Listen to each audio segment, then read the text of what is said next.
Olá! Olá! Sejam muito bem-vindos ao nosso podcast Papo em Mente. Eu sou Paula Silvestre. E eu sou Eduarda Queiroz. E esse episódio tem o apoio da Raízes Psicologia e Desenvolvimento Humano. E lá nós temos o quê, Duda? Nós temos avaliações, para cirurgia bariátrica, para vasectomia, neuroavaliação, temos atendimentos psicológicos para crianças, adolescentes, idosos, adultos, casais.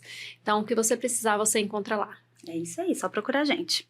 E hoje nós temos uma convidada muito especial. Muito especial mesmo, né? A gente sempre gosta de tê-la aqui, não é a primeira vez. Outra vez ela veio no Papo em Mente, nós estávamos no Parque do Povo, no estúdio lá. Já faz um tempinho que a psicóloga Fabrícia. Tudo bom, Fabrícia? Oi, meninas. Seja muito bem-vinda. Obrigada. Sinta-se em casa. Muito obrigada. Estou muito feliz por estar aqui agora no estúdio oficial de vocês, né? Mas também foi maravilhoso estar lá no Parque do Povo. E vamos que vamos, né, para mais um tema aí desafiador que a gente tem para desbravar hoje, né? Exatamente, né? Maio, mês das mães, vamos falar de criação de filhos? Né? Vamos entender porque a gente tenta tanto acertar, mas mesmo assim a gente erra. Não é? A gente vê nos consultórios, vê nas rodas de mãe, na academia, todo mundo quase que tem o mesmo assunto. É aquela coisa, eu fiz isso e tal, mas não sei o que está acontecendo. Por que isso acontece? E sabe o que a gente vê muito também é, hoje em dia, esse volume de informações, lógico, né, sobre qualquer tema, sobre tudo que vai acontecendo no universo, mas com relação à questão da educação de filhos, a gente sabe o volume de informações sobre educação, sobre educar com carinho, sobre educar de maneira mais assertiva. Então, a questão inicial é essa, né? Tem muitos pais querendo acertar? Tem muitos pais disponíveis ali, cheio de informações, buscando a melhor maneira de educar os seus filhos. Tem pais até que chegam no consultório, acho que vocês também já estão recebendo, né? De que, olha, eu já li sobre isso, eu sigo fulana, né? Eu já fiz de tal forma, já dentro daquela linguagem, né? Bem técnica. Mas ainda assim, eles acabam falhando, ainda assim, eles acabam não sustentando aquela estabilidade mínima, né, que eles gostariam dentro do universo pais e filhos, né, que esse universo pais e filhos a gente considera como os estilos parentais, né, que tem vários estilos parentais que a gente precisa ali avaliar, até porque esses estilos, eles estão também em função das crenças ou esquemas daqueles pais. Então, é aqui onde a gente encontra a falha, não é no fato deles não saberem educar, porque isso também eles acabam se aproximando de uma sensação de fracasso. Mas como assim, né? Eu passei aquele tempo todo de gestação, por exemplo, estudando sobre criação de filhos e eu me encontro aqui não sabendo lidar com essa situação que o meu filho está se colocando dentro de um contexto esperado daquela fase. Né? Então, é aí onde eles realmente acabam se sentindo fracassados, falhos, e talvez isso até desestimulem, né? Dentro de um processo de educação parental. Mas porque a gente não vai ali no ponto que é o próprio pai e a própria mãe, né? Que estrutura emocional tem aqueles pais, né? Que história eles têm, que estilo de pais eles tiveram. Que isso faz muita diferença, né? E parece que enquanto pais e mães a gente se esquece que a gente também já foi filhos e que a gente teve toda uma criação, que lógico que está influenciando com os pais que nos tornamos, né? Mesmo que a gente também tentou ali fazer terapias, estudar também sobre educação, mas a gente não vai deixar para trás a nossa história, né? Então, quando você fala de crenças, estruturas, é exatamente isso, é a nossa história, é a nossa criação que interfere justamente na forma como a gente cria os nossos filhos, né? E aí, o que a gente faz? Como é que a gente resolve isso? Pois é, né? Eu diria que esse contexto a gente acaba identificando muito enquanto terapeutas, né? Será que os pais que estão, né, nos ouvindo, nos vendo, eles já tinham essa percepção? Talvez não. Até porque a gente entra muito no modo crítico, né? Então, ali eu errei, ali a situação ficou difícil e eu me desestabilizei aonde foi que eu errei. Né? Qual foi o tempo que eu não consegui, qual foi a fala que eu não coloquei da maneira correta. Então, eu acredito, lógico, eu não tenho essa certeza de que fica mais difícil para o público geral entender que tem uma relação muito forte com a própria história de vida deles, com os estilos ali que eles foram construindo através das suas próprias crenças. Então, acredito que essa dor vai chegar nos consultórios, né? Aos psicólogos que atendem criança e aos psicólogos que atendem adulto, porque os adultos também são os pais, né? Que vão estar lá no consultório e vão trazer as queixas ali dos filhos, mesmo não sendo a terapia deles, para a gente poder investigar as crenças, né? Que estrutura cognitiva aquela pessoa tem? Por que uma situação é tão ativadora para ela? Eu gosto de citar o seguinte exemplo. Vamos lá. Imaginem uma mãe, né, ensinando uma tarefa para um filho ali de 5 anos. Uma tarefinha ainda bem inicial, né? Mas aí, na verdade, ela vai procurar convidar o filho a fazer a atividade. Aquela coisa bem diária já. Vamos, filhos, fazer sua atividade. E ali eu vou falar de uma linguagem até esquemática, né? O modo ali adulto saudável daquela mãe chega bem tranquila. É hora da atividade. Mas aquela criança, rapidamente, prontamente diz, não, eu não vou fazer. Porque ali foi a criança também birrenta, né? Aliás, mais... confrontativa, né? Quando a criança faz isso, que no caso nem é um modo disfuncional, é um modo até esperado de uma criança de 5 anos que possivelmente estava ali brincando, ou mesmo assistindo uma TV, ou nem fazendo tanta coisa, mas ela não queria fazer atividade naquele momento. Imagine, né? Naquele momento em que aquela mãe solicita, achou que aquele era o melhor horário, é o horário que ela coloca como rotina, porque tem aquele quadro de rotinas montado em casa, né? Então, como é que essa mãe vai, ou o que é que ela vai sentir naquele momento? Né? Então, no primeiro momento, ela não vai considerar que aquilo é esperado naquela fase, que nem todos os dias aquela criança vai querer fazer uma atividade. É mais provável que ela ative um modo mais raivoso, né? Por quê? E aí vamos considerar o exemplo que eu estou dizendo. Uma vez que aquela mãe, ela tenha talvez uma crença de falha, né? Ela aprendeu que ela não pode falhar. E se ela não pode falhar, ela também não vai se colocar falhando no contexto materno.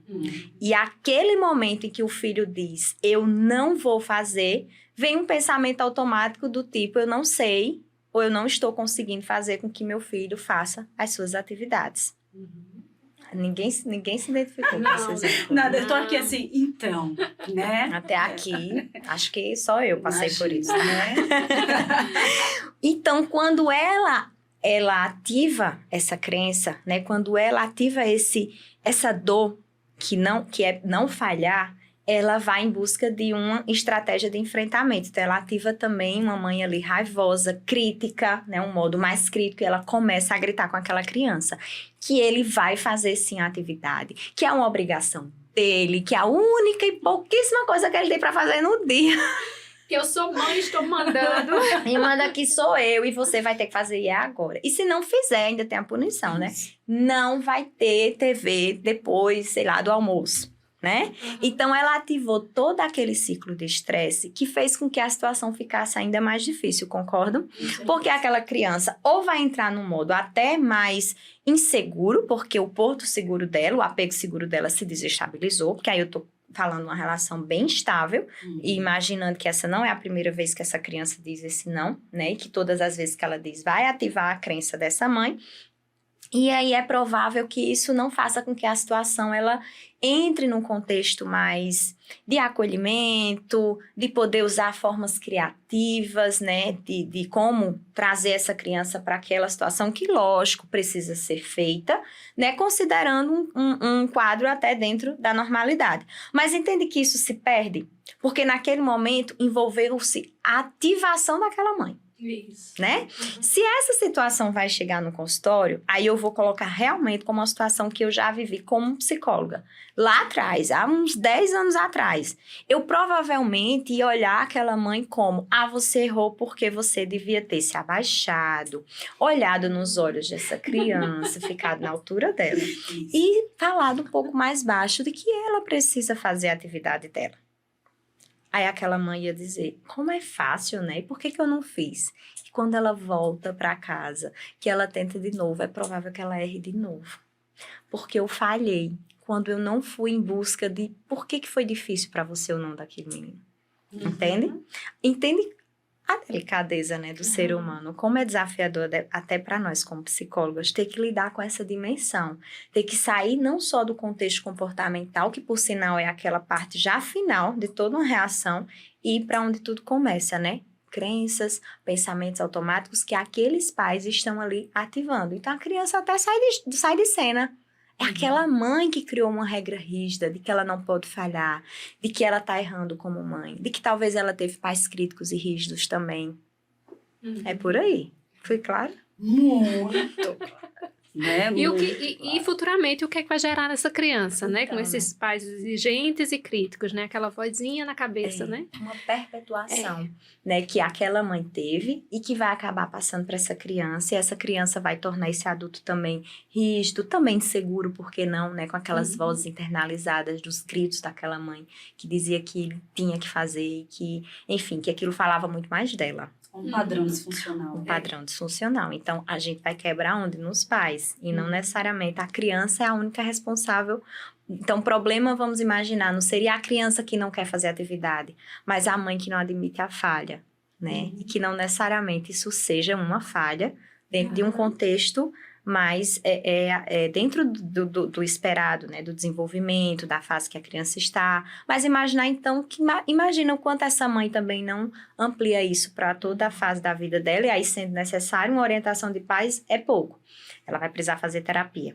Isso. Entendeu? Mas é aí onde a gente vai percebendo as falhas ou as demandas dentro de uma orientação, ou melhor, um contexto parental. E se você vier com uma receitinha de bolo, né, para uma mãe, para um pai desse, olha, você precisa fazer isso, isso, isso e isso. Pode funcionar uma vez, duas, mas se os esquemas estão lá dentro, né, que não foram trabalhados, e uma hora essa mãe raivosa, né, vem, né, até dentro da própria mãe, né, as vozes punitivas e exigentes vão vir ali. E a mãe vulnerável, né, o modo mais vulnerável de que eu fracassei, eu não sei, eu estudei tanto e não estou conseguindo colocar em prática, isso deve ser um problema meu mesmo, no sentido de incapacidade de ser mãe, né, de merecimento, né? Então, quanto também a gente precisa acolher esses pais, mas fazê-los com que eles também percebam que eles precisam ser cuidados, né? Que antes de ser pais, eles eram adultos, como ainda são, e que eles carregam toda uma relação de vida, né? Um conjunto de pensamentos que os conduzem. Então, não ia ser diferente no contexto parental. Não ia ser diferente, mesmo que você ali leu livros e livros sobre estilos parentais. Porque você esqueceu que você já é um ser formado, né? Não é um ser em formação, que aquela teoria ia fazer alguma diferença maior. Você já tem sua formação, então você vai ler e você tem que considerar mais comigo, como isso vai funcionar. E quando o meu filho se jogar no chão, lá no supermercado ou no shopping, o que isso vai ativar em mim? Como eu vou me sentir naquele momento? Ou como eu vou me sentir? Será que a gente costuma perguntar aos pais como eles se sentiram? Ou a gente vai em busca até do julgamento? Não a gente como psicólogos, né? Mas o outro, porque os pais também se sentem muito julgados, né? A ideia de que estão sendo ali criticados pela condução e se esquecem. É isso que eu digo, eles esquecem que eles também são adultos formados e que tem uma história de vida já construída. E não adianta eles compararem, né? Ai, meu filho, o filho do vizinho não faz esse tipo de coisa. O filho do vizinho não sei o quê, mas o filho do vizinho tem outras questões. O vizinho tem outras questões e seu filho tem outras questões e você tem outras. E pode ser até irmãos. Exatamente. Né? Mas aí cada criança é um ser único, cada um de nós temos uma personalidade diferente, né? Então, não é só o ambiente que você vive, pode estar igual, mas aí vai ter o temperamento, né? A personalidade de cada um. Isso. E no meio disso, a gente também, por isso que o tema tem essa coisa, por que eles tentam acertar e acabam errando, né? Mas a gente também não esquecer que esses pais, mesmo falhando, querendo acertar, eles também acertam, né? Então, algo que a gente precisa também é diminuir com a crítica e só o apontamento daquilo que está errado, né? Porque vamos pensar que nós, mães, estejamos numa situação bem informal, conversando sobre filhos, a gente tem sempre aquela tendência de falar ou para o outro, tu não devia fazer assim, ou eu não faço dessa forma que tu faz, ou até mesmo só se colocando ali como a parte só positiva dela, mas às vezes uma compensação, né? Porque nem sempre aquilo que é falado é exatamente assim e ativa as outras coitadas, né? Que acham que não tá fazendo da mesma maneira. Mas a gente perceber que eles acertam também. Vamos falar do lado bom também. Tem muitos pais dispostos, dentro desse contexto de conhecimento, de dedicação, que eles acertam. E a gente precisa também valorizar, né, esses acertos ou esses modos saudáveis que eles têm. Porque isso vai ser fortalecedor. A gente não precisa só olhar para os pais como pessoas que estão errando na educação, né? Mas que eles, se eles estão falhando, provavelmente seja uma relação mais também de ativação esquemática deles, mas que provavelmente tem ali situações assertivas, né? Tem um lado saudável acontecendo, tem um sentimento sendo construído, porque nesse contexto a gente também motiva. A gente não vai motivar a mudança do outro através da crítica. Isso a gente já sabe, é extremamente comprovado e seria um outro podcast para a gente falar aqui, que seria bem longo. Mas é a motivação através daquilo que eu consigo fazer, acreditar que eu também sei. Mesmo que eu tenha falhado, até porque falhar é humano, né? Mas que eu também acerto ou quero acertar. E aí é o que é a parte boa que chega num consultório também, né? Aqueles pais que estão dispostos, que realmente trazem um pouco mais de situações assertivas, que a gente aproveita para valorizar, né? Isso motiva para que eles possam melhorar, mas sem esquecer de enxergar, né, toda essa ativação que acontece realmente com eles, dentro de qualquer situação. Os estímulos, eles vão ser através de situações ou mesmo ideias, só imaginar uma situação dessa, como eu me sinto, né? Então, isso já vai ativando ali um desconforto naquela pessoa. Eu acredito que, assim, pela maioria dos nossos próprios esquemas, né, nós mães já nos culpamos demais, né? Então, a gente, como psicóloga, tem que estar ali para acolher, né, e para valorizar, como você falou, valorizar os acertos, as tentativas, né? Tudo é válido. Até os erros são válidos. Não foi um erro, não foi nada proposital. Você não queria fazer o sofrimento, causar o sofrimento ali, né? Então, isso aí vai ensinar tanto a criança como a mãe. O reconhecer que errou da mãe também é muito importante. Isso ensina muito ao filho. Então, é muito complexo. Então, vamos criticar menos, acolher mais, né? Até para a gente se culpar menos também. E imagina, aí a gente tá falando desse processo histórico desses pais, né? Que eles têm ali toda uma história de vida e que desde que nasceram essas crenças, esses esquemas estão sendo ali construídos e formados. Mas imagina também nesse contexto que você fala da representação do pai e da mãe, principalmente da mãe, né? Que tem essa representação forte de que é a principal cuidadora dos filhos. Então, ela já carrega com ela o que já vem da história dela, mas no meio do caminho ela abraça outro rótulo, de que eu sou a principal responsável por esse ser, que a mãe é aquela que se doa, que a mãe é aquela que tem que passar sofrimento, né? Que parece que é uma coisa que se não for, não tá sendo mãe, que ela tem que acertar, que ela tem que educar bem, que ela tem que suprir todas as necessidades, de uma autocobrança que vamos pensar que isso vai... É como se fosse um fortalecedor, um potencializador daquela crença que ela já tinha. Então, eu tinha uma crença de falha, né? Usando o exemplo lá que eu dei. E imagina eu nessa situação onde eu não posso falhar. Porque agora eu assumi um papel que eu não posso falhar. E que a responsabilidade é praticamente só minha. Porque a mãe tem esse peso, né? Inclusive, entra tanto nessa rotulação que ela até centraliza todas as atividades. Então, ela acaba realmente trazendo tudo para ela, toda a responsabilidade para ela. Então, isso vai ser um enfrentamento muito grande para essa mulher. Porque ela não pode falhar e ela está justamente num ambiente em que é dito que não falha ou não pode falhar. Então, imagina ali os super-heróis atuando e não importa, eu tenho que acertar. Isso é muito desumano, né? Eu tenho que acertar, eu tenho que ter o controle de tudo, né? Nada pode sair, não posso falhar, tem que estar ali, tudo ser perfeito. Só que essa perfeição não existe, gente. Não existe, não. E eu acho ainda pior do que eu não pode falhar, aquela crença de que nada que você faz é o suficiente. É verdade. Ai, essa aí... Parece que você tá fazendo algo que não tem fim, né? Subindo aquela imensidão de uma ladeira imensa e você parece que nunca chega ao topo e ela é tão alta ou tão difícil de subir que eu nunca vou alcançar. É o inalcançável. É o inalcançável. Por que é? Porque aí você se distancia da condição humana compartilhada, né? Que isso aí vem dentro de uma abordagem de compaixão, de autocompaixão, que é uma abordagem também que a gente estuda, né? E aí você esquece de um dos três principais componentes da autocompaixão, que é essa humanidade compartilhada. Você esquece que você é humana. Então, os pais talvez entrem nesse contexto, principalmente as mães. Elas esquecem que que é como se a maternidade elas fizeram com que essa humanidade ficasse ali, ó. Agora você é mãe. É isso, né? Parece que você sai de um papel e vai para esse papel de mãe, e aí você deixa de lado essa roupa de ser humana, você vai ser mãe.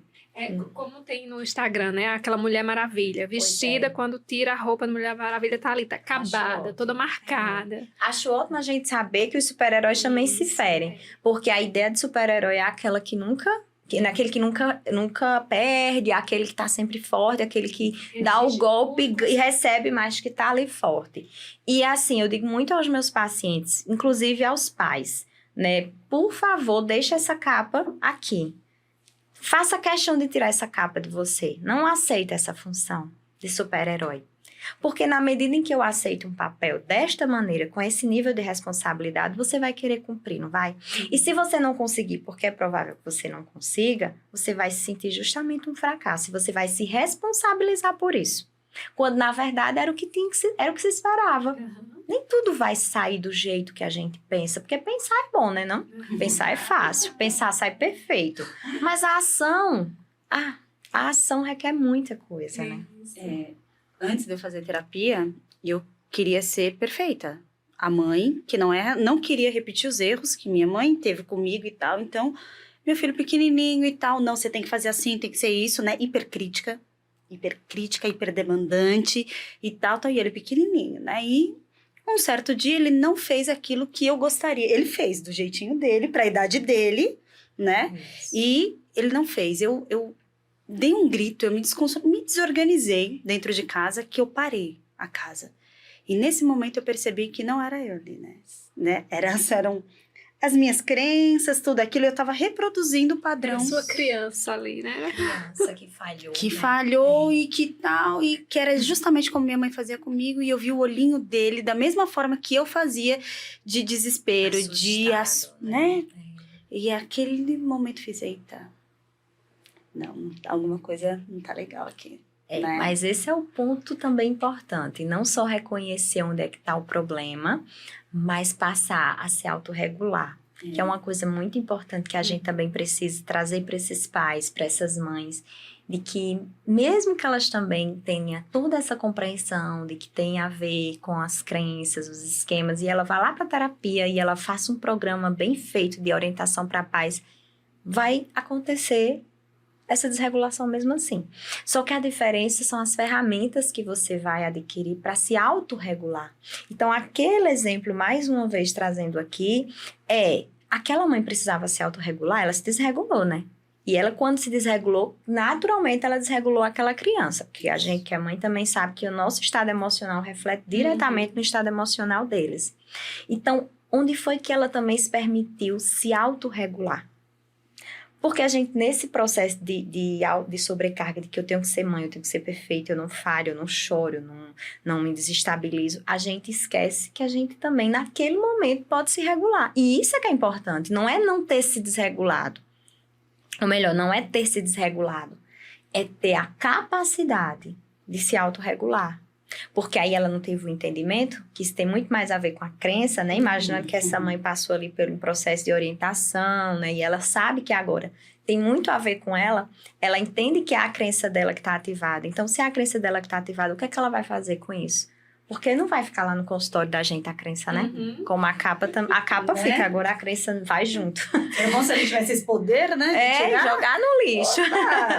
Mas aí a gente ia jogar o que junto? A história de vida, né? A relação com os pais, com os traumas, lamentavelmente, né? Infelizmente, eles também ensinam, né? Mas se autorregular. Porque no momento em que aquela mãe vai se autorregular, naquele momento, na frente do filho, ela ensina para ele a se autorregular. Ela também ensina que falhar é humano, que a gente se desregula mesmo, mas que a gente tem uma capacidade maravilhosa de se autorregular. Mas às vezes não é porque a gente não saiba, é porque a gente não se permite. A gente se envolve na ativação esquemática e nos modos desadaptativos e deixa a desgraçolândia acontecer, né? Como diz Ana Rison. É interessante porque nesse não deixa acontecer, entro nos modos desadaptativos, tem um assim que é muito clássico, por exemplo. Não, eu aprendi que eu sou autoridade. Então, imagina, eu vou pedir desculpa pro meu filho? Não, não vou. E o orgulho? E a crença minha ali? Não posso. Né? Isso também para mim, depois da terapia, aprendi, né? E como psicóloga também, errei, pedi desculpa. Achei com o meu filho, olha, aconteceu isso, eu errei, não foi legal, eu não deveria ter dito assim com você e tal, me desculpa. Ele fala, não, mãe, mas você é mãe, não. Eu sou mãe, mas você também tem que ser respeitado. Naquele momento, eu não agi certo, eu tava de cabeça quente e tal, e você não merece isso. Me desculpa, não é assim. Eu errei, né? É, sempre. Hoje, é um novo contexto. Mas para chegar nisso... Você teve que confrontar, né? Os seus pensamentos, as suas crenças, confrontar essas ideias que internalizam mesmo, de que o pai é autoridade, que tem que gritar, tem que bater, tem que colocar de castigo, que são ferramentas que a gente até pode utilizar, né? Ou não, outras nem precisariam ser utilizadas, mas dentro de um contexto flexível, né? Que não é porque eu gritei que eu não possa pedir desculpas pelo meu grito, porque se eu... Olha a regra condicional, né? Que se eu pedir desculpas, eu vou perder a moral. Mas a gente ouviu isso, né? Então, se a gente ouviu aquilo, cristalizou. Então, quando a gente se depara naquela mesma situação, a gente lembra que se a gente se regular, a gente vai perder a moral em casa. Gente, isso não existe. Né? Você não sabe o quanto você pode ensinar o seu filho a se autorregular quando você se regula. O quanto você ensina o seu filho a se acolher quando você se acolhe e o acolhe. Né? A ensinar o filho o quanto somos falhos, para ele também aceitar a falha dele e poder buscar maneiras assertivas de corrigir. E não só se criticar, porque dentro desse processo de autocrítica você não consegue se corrigir, você só consegue se criticar. Você só vê o problema, você não vê a solução, porque você fica em volta do que é que eu deixei de fazer, o que é que faltou, por que eu não consegui. E só se culpando, né? Porque às vezes a falha não depende só da gente. E o mais importante, você saber, né? Você mostrar o que é ser amado incondicionalmente, né? E amar um filho incondicionalmente, que não precisa de nada, né? Não está condicionado a nada o amor. Né? Então, todo esse reconhecimento você está ensinando e está mostrando ao filho, olha, por mais que eu grito com você, eu perca, mas eu sei que eu não vou deixar de ser amado por você. E nem você vai ser deixado de ser amado por mim quando você erra, quando você falha. Né? Essas coisas todas têm conserto, têm regulação. Mas o amor é incondicional. Amar com defeito e tudo, né? Que aí a gente diz, eu amo com defeito e tudo, mas no primeiro defeito, né? Vem aquele modo crítico lá com tudo. Lógico, a gente vai reclamar, né? Porque a falha, já falei, pode ser corrigida. Mas será que você realmente ama o seu filho com defeito e tudo? Ou você até ama, mas não se permite, né? Errar ou não se permite fugir desses padrões impostos, que mesmo que você veja lá na literatura é isso, né? Não vai existir uma receita de bolo. O que funcionou ali não necessariamente vai funcionar no seu contexto, porque o seu contexto é seu, só você sabe e vive aquilo que você está vivendo. Então, tem que ser considerado tantas coisas, e aí na terapia a gente consegue, né? Acolher esses pais, ouvi-los, entender o processo com o tempo, né? Porque também não é algo que eu vou lá, resolvo e saio.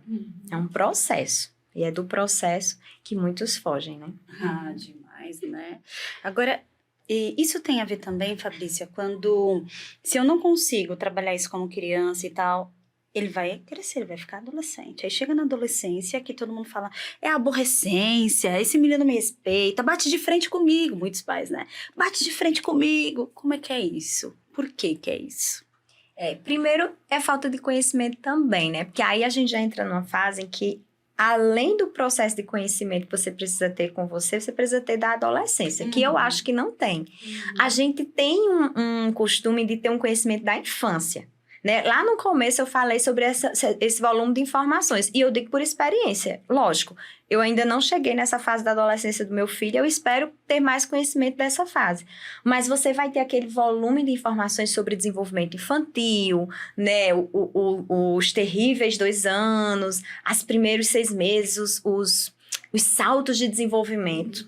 Estamos, craque, né? Só que a gente esquece que o adolescente também está em desenvolvimento, que aquele cérebro não está completamente maduro. Eu acho porque é uma fase de transição, né? Entre a infância e a adultez é uma fase mais curta, aí a gente não dá tanta atenção. E ver o tamanho, né? Ver que já está sabendo se colocar em tudo, já estudou, já tem alguns anos, porque a gente coloca a escola como uma grande responsável da educação dos nossos filhos, né? E que já sabe ler, escrever, já está perto de fazer ali um Enem. Então, ele não precisa mais de mim. Inclusive, é natural que lá nos 10, 11 anos a gente tenda a se afastar, né? Isso não é uma regra geral, mas é comum a gente perceber que os pais se afastam porque tem essa acomodação, né? Estão criados. Eu já posso ficar bem, eu já posso sair daquela coisa de prestar atenção em tudo. Mas eles também precisam de muita atenção. Porque na adolescência tem também até uma explicação química, neurológica, que explica aquelas reações, né? O fato deles buscarem mais os pares, que são os amigos, e os pais ficam arrasados. Aí o esquema de abandono chega com tudo. Não querem mais saber de mim, né? Só querem saber dos amigos. E eu escutando minha mãe aqui falando. Só quer saber das amigas, né? Eu perdi o valor. E eu acho que eu vou sentir também isso, né? A gente vai sentir, né? Paulinha tem... Eles querem, por quê? Faz parte da fase. Será que os pais sabem disso? Né? Que isso tem a ver com a fase deles se assemelharem aos pares. Nós não somos pares para eles. Nós somos autoridade, nós agimos diferente, nós nos vestimos diferente, nós não estamos ouvindo as músicas que eles querem ouvir. A gente até tenta, e é bom que a gente tente mesmo. Mas nem que a gente tente, a gente consegue se aproximar. Ou então a gente vai virar uma adolescente, igual aquela personagem da Elo, né? Da Heloísa Perissé, que ela tinha aquela Elo. Pronto, aí imagina, ser ridículo se a gente fizer isso. E nem é saudável, né? Não. Você virar uma adolescente. Se identificar. A gente Não. tenta, mas é até ali, ó. Dali pra frente são os amigos mesmo. E aí, lógico, vai ter problemas? Pode ter, porque ali eles vão ter acesso a muitas informações, a muitas diferenças. Mas pensa naqueles primeiros anos, onde a gente fortaleceu um vínculo, um apego seguro, uma confiança, a gente tentou suprir ali minimamente, ou até o máximo que a gente pôde, daquelas necessidades emocionais, de afeto, de validação, de limites, para ensiná-los na adolescência. Que regras são regras, que tem um limite ali para a gente poder lidar, e que isso não quer dizer que eles tenham que achar bom, que nem a gente também gosta dos limites impostos na vida da gente, né? As regras sociais estão aí, a não gente é verdade? Uma boa flexibilidade cognitiva. Então, isso é o que vai ser base para que, nesse momento que eles vão sim se distanciar, eles também não perderem o elo. Então, tem que ter também conhecimento, tem que entender também que essa própria característica da adolescência, talvez não, certeza que vai nos ativar, que vai ativar ali nossas crenças também, nossos medos, né? Porque eu penso, né, não como experiência, mas sim como conhecimento, que é uma fase que os pais se sentem muito inseguros, porque ali as portas vão ter que se abrir.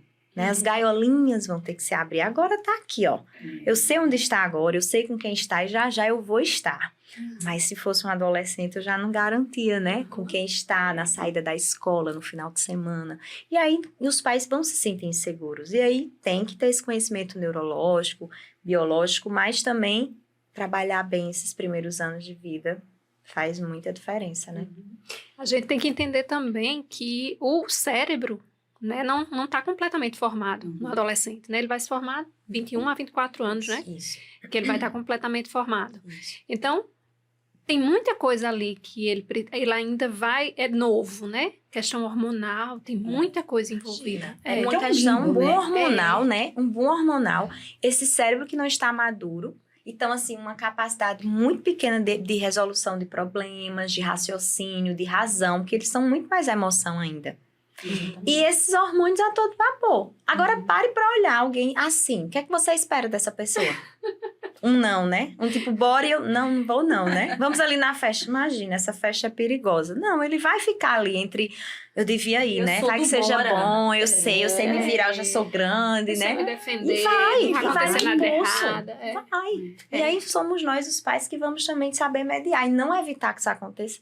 Porque isso não vai nem fazer bem para eles. Isso. Né? Não viver um pouco dessa adolescência não faz bem, tem que viver cada fase. E é interessante porque a gente não se atenta para isso e aí bota uma pressão que também é social, Isso. que é de uma responsabilidade que eles não estão preparados. Então, o Enem muito cedo, eu tenho que escolher uma carreira muito cedo. Então, eles estão ali naquele limbo, naquela transição, saindo do ninho seguro, né, da infância, daquele lá, e já uma preparação para a vida adulta muito rápida, né, e tem que tomar responsabilidades, acertar, enfim, escolher uma profissão, e o cérebro não está formado ainda. Não, e outra Entendo. agravante, né? Porque os pais têm mania de dizer assim, na minha época... Isso. Ô, gente... Na época deles, eles Na faziam a sua mesma época, coisa. não, e era outra Era época, outra as coisas época, eram sim. diferentes, a geração era Imagina, diferente, era é. tudo diferente. Os né? estímulos eram diferentes. Não se pode Sim. comparar. E ainda assim, eles também eram adolescentes e provavelmente eles também tomaram decisões impulsivas. Eles também foram reclamados por esses pais. Eles cometeram ali umas falhinhas que hoje nem são tão graves, mas na época eram, né? Não, e às vezes coisas que hoje, por exemplo, eu lembro o que eu fazia na minha adolescência, que eu dizia assim, misericórdia, se minha filha fizesse um negócio desse. Pois é. Corta! Elas sabem. Mas tem coisa que a gente se surpreende. Você diz assim, Deus me livre, meu filho fazer um negócio desse. E a gente fez. E a gente fez. Por imaturidade. Né? E estamos aqui, né? Superamos. Mas porque tivemos talvez uma base, né? Um conjunto de valores também, que os valores nos conduzem bem. Então, é isso que eu digo. É difícil, você vai dar o seu melhor, mas vai passar por tudo isso. Né? Por mais que você também, além de conhecer, possa trabalhar lá seus esquemas e crenças, você vai passar por tudo isso. A adolescência vai ser exatamente assim, coisas parecidas, aproximando. Não vai ser diferente, não tem como ser diferente, e se for, tem alguma coisa errada. Não é verdade? Porque todos precisam ter sua experiência, né? E a maturidade vem daí, vem das experiências, vem dos processos que vão sendo passados. Exato. Uma coisa que eu sinto muita falta é o conhecimento dos pais, voltando à infância, né? Das necessidades básicas. As necessidades básicas de uma criança, isso não está, assim, muito formado na cabeça dos pais. É o que as pesquisas mostram muito, né? Dentro desse contexto inicial de que eles querem acertar, é que uma das coisas que eles mais fazem dentro do ponto de vou ser o bom pai é justamente suprir outras necessidades, que não são essas que você está falando, porque você está falando das emocionais, né? E aí vai suprir com o quê? Com as melhores escolas, então eles trabalham muito, que já começa ali a ter outros agravantes, para dar a melhor escola, a casa mais segura, o condomínio fechado, né? E terceirizam, né? Porque para ter tudo isso, eles também vão precisar trabalhar bastante e vão terceirizar ali os cuidados daquela criança. Essas necessidades são necessidades básicas, mas elas não sustentam, né, o emocional daquela criança. Pelo contrário, elas desestabilizam, porque cadê, né, as necessidades como afeto, segurança e amor, validação, autonomia, os limites e a espontaneidade, que são os 5, né, fatores, as 5 necessidades emocionais que a criança toda ela, ao nascer, já nasce com essas necessidades a serem supridas. São necessidades que podem ser supridas independentes do nível social de qualquer pessoa. É universal, né? E elas precisam ser supridas pelos cuidadores, os principais cuidadores. Que as outras redes, né? A rede ali que se estende, ela também ajuda, mas os pais são os principais responsáveis, ou cuidadores principais. Né? Então, às vezes, nessa busca de querer acertar, de querer dar o melhor, fica faltando isso. Mas talvez por falta de conhecimento, né? De achar que não é só isso que a criança precisa. Não é só tirar da tela. Não é só dar o condomínio aberto, fechado lá para eles brincarem livremente. Não é só dar aquela escola que vai dar todo aquele contexto educacional, de lúdico, né? Diferenciado e moderno. E você, né? Qual o seu papel? Tão simples.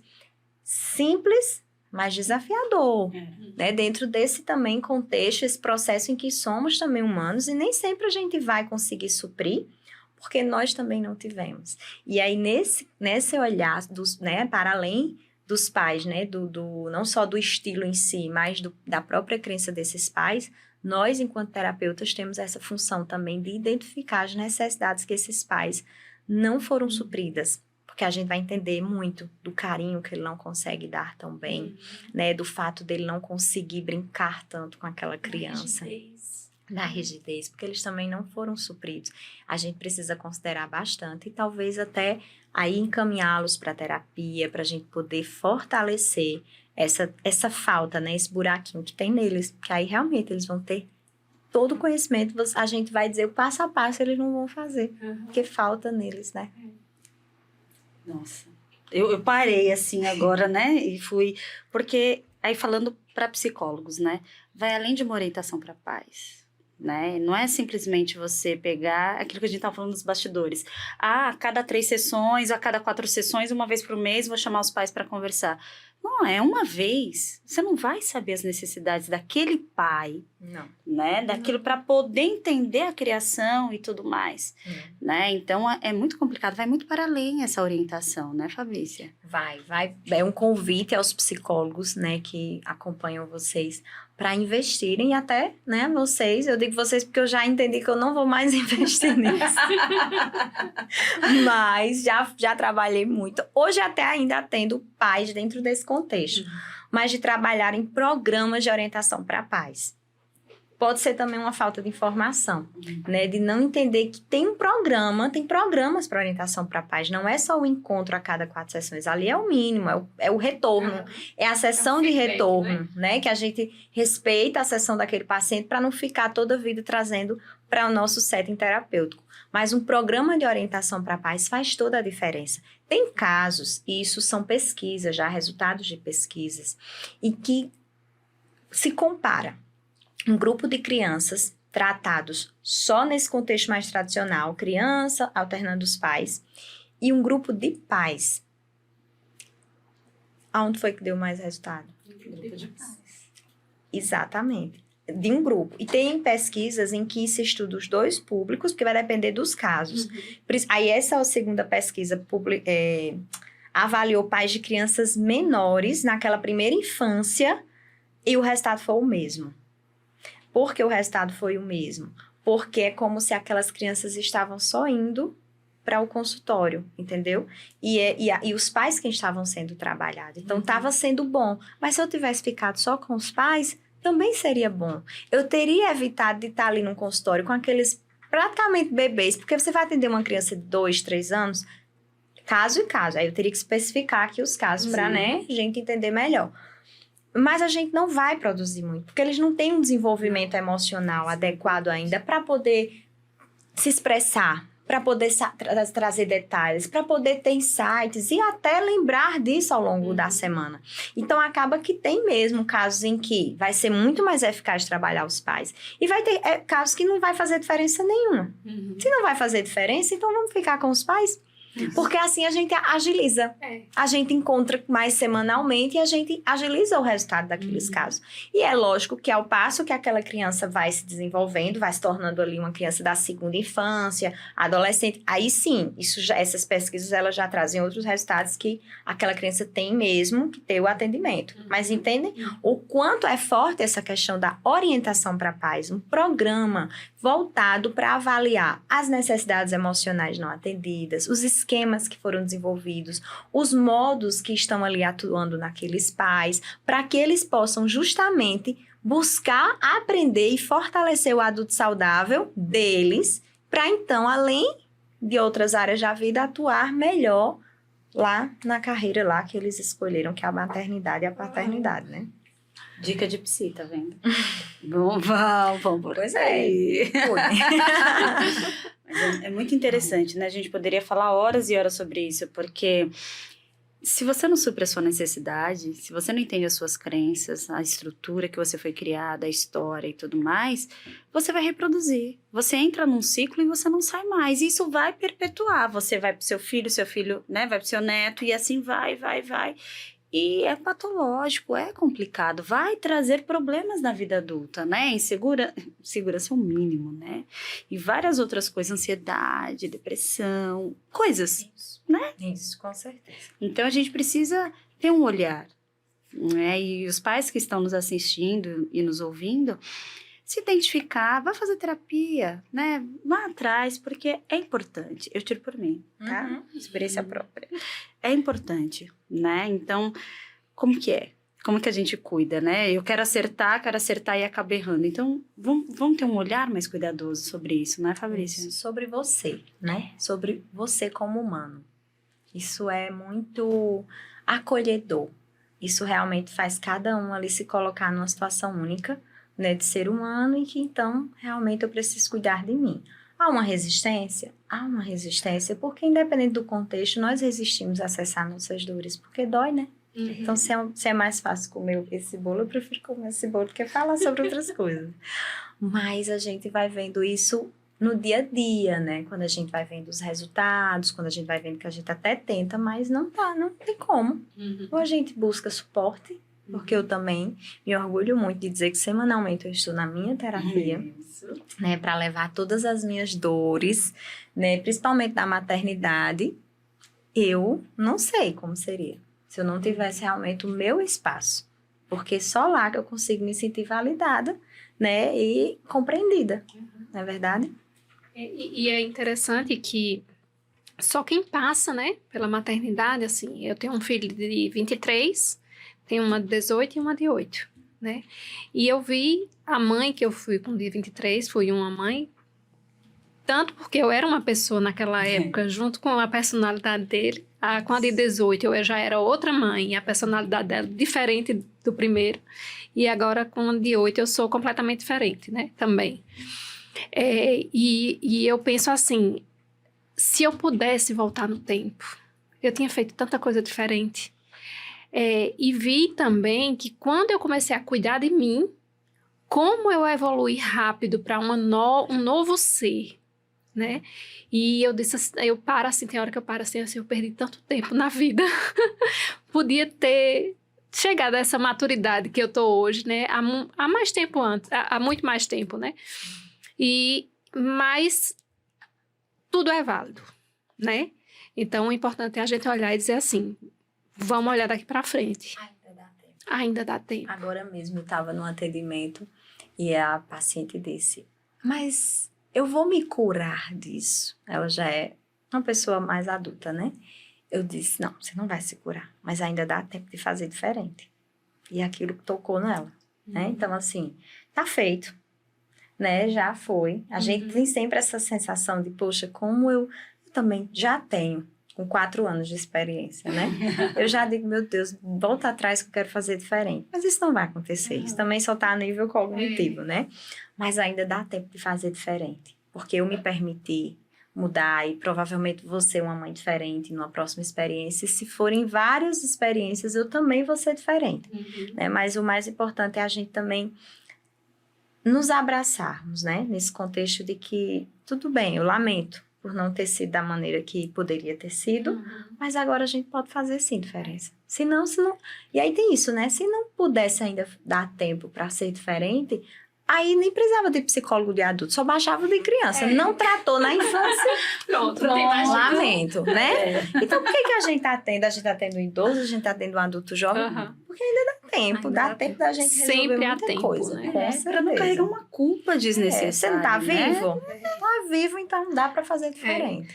Dá trabalho, mas vamos embora. Como eu digo, soltar suas correntes, né? Porque às vezes você fica presa àquelas correntes. Pois dá aí pra você vai soltar. ficar, se você ainda pode se libertar delas, né? Porque são correntes que a gente já podia ter se libertado, mas a gente não acreditou nisso, né? E quer levar, né? Vamos embora, vamos comigo. Vamos, né? Chama o peso do mundo. E não é assim, não. Tá na hora de começar ou libertar as correntes ou tirar os pezinhos da mochilinha, né? Porque... Os desnecessários, né? A gente carrega muita coisa desnecessária. não dá certo. Fabrícia, a gente tá caminhando pro nosso finalzinho e do nosso tema, né? A gente quer acertar tanto, mas acaba errando. Qual é a dica, não dica não, a orientação né, para essa mãe, para esse pai que está te assistindo, até mesmo para esse psicólogo, né, assim, que está num momento, talvez, procurando ajuda de conflito, né, num momento de desesperança. E aí, o que ele pode fazer? Eles, né? Isso, vamos pensar numa lupa, né? Onde você tá ali voltada completamente para isso, falando para os pais, né? Completamente para aquela criança, completamente para ela, como eu posso fazer por ela. Mas eu convido a esses pais a inverterem essa lupa e olhar para eles, né? E onde dói, né? Por que que é difícil?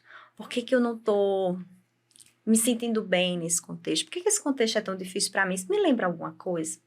Né? Isso me leva a um momento da minha vida em que talvez também foi difícil. Porque aí a gente sai desse contexto só do ele, o que eu tenho que fazer por ele, e volta para mim. Ah, então eu identifiquei que isso é difícil para mim, que isso tem a ver com algo na minha vida. E aí quando você identificar, através de um olhar cuidadoso e pontual, você vai procurar ajuda. Porque é provável que sozinhos vocês não consigam, né, lidar. Porque isso já é uma coisa que já vem perpetuando há muitos anos, porque estamos falando de adultos. Então, é provável que não é provável, não. Vocês não vão conseguir sozinhos, tá? E aí, buscar esse suporte técnico, que é psicólogo, se for necessário, psiquiatra, porque vai depender da complexidade. E aos psicólogos, né, que estejam prontos para receber esses pais que, de alguma maneira, vão conseguir perceber que eles precisam dessa ajuda, eles precisam dessa orientação, mas não é uma orientação só sobre vá por aqui, mas vamos cuidar de você nessa estação para você poder seguir o caminho. Então, que possam mesmo se preparar, buscar cursos, estudar, porque é um caminho que existe, né? Um público que está aí, crescendo e cada vez mais precisando desse suporte, devido a tantas ocupações e tantas cobranças que o mundo tem colocado. Então, é uma oportunidade para se capacitar, mas se capacitar. Isso. Só ser esse psicólogo de paz é um risco, porque você vai estar recebendo uma demanda sistêmica, né? Uma família, aliás, qualquer terapeuta, né? E a gente precisa estar realmente preparados para lidar com a demanda. Não é só se disponibilizar, é estar pronto. E se isso gerou medo, ótimo, porque é aquele tipo de emoção que a gente diz que é saudável para você correr atrás. Não o medo de paralisar, mas o medo de buscar alguma coisa, né, em função disso. Maravilha, maravilha. Gente, muito enriquecedor, foi fantástico. Muito obrigada pela sua disponibilidade, né, por trazer tanto conteúdo para nós, né? Muito bom. Foi muito bom, obrigada mesmo. Obrigada, meninas. Muito obrigada por mais uma vez, né, me acreditar no meu trabalho, confiar e convidar. E mais uma vez eu digo, estou à disposição, né, para contribuir nesse programa tão maravilhoso que vocês têm aqui. 2 anos, né? Parabéns, viu? Vocês, eu admiro muito o trabalho de vocês. Obrigada. É um trabalho que a gente costuma dizer que é de formiguinha, né? Se a gente atingir uma pessoa, conseguimos atingir o nosso objetivo. Claro que a gente quer que vá, né? Que é feito com muita responsabilidade, com muito carinho, trazendo pessoas, né, profissionais como você, que têm responsabilidade pelo que faz, né? Não é simplesmente chamar qualquer pessoa. Não, eu tenho responsabilidade de trazer assuntos sérios, né? A internet está aí cheia de informação e desinformação. E o nosso trabalho aqui não é esse. Né, trazer informação de qualidade com responsabilidade e com carinho também, né? Isso é muito bom. Obrigada mais uma vez. Eu que agradeço. Obrigada. Gente, então, se você gostou do conteúdo, né, sabe de alguém que tá precisando, compartilha, não é? Segue o Instagram, segue o nosso canal, segue a Fabrícia, porque tem muita coisa boa. Tem um café com Fabrícia que é sensacional, muito legal. Vamos fazer um café com Fabrícia depois do Papo e Vem. Muito bem, vamos. É muito, muito legal mesmo, muito conteúdo bom, coisas que trazem, assim, conteúdo bom mesmo, né? Fácil acesso, fácil entendimento, é isso que eu queria dizer. Então, vai lá no Instagram dela, que é muito bom. Qual que é o seu Instagram, Fabrícia? @psifabrícia. É isso aí, vai lá, que vocês não vão se arrepender. E gostou? Curte lá o Papo em Mente, manda dúvidas, críticas. Sugestões, compartilha aí. Isso aí. Dá o joinha pra nós. Ativa o quê? O sininho. Ativa o sininho, é isso aí, porque a gente é diferente. Mas o papo é em mente. Isso aí, tchau, tchau. Tchau, tchau.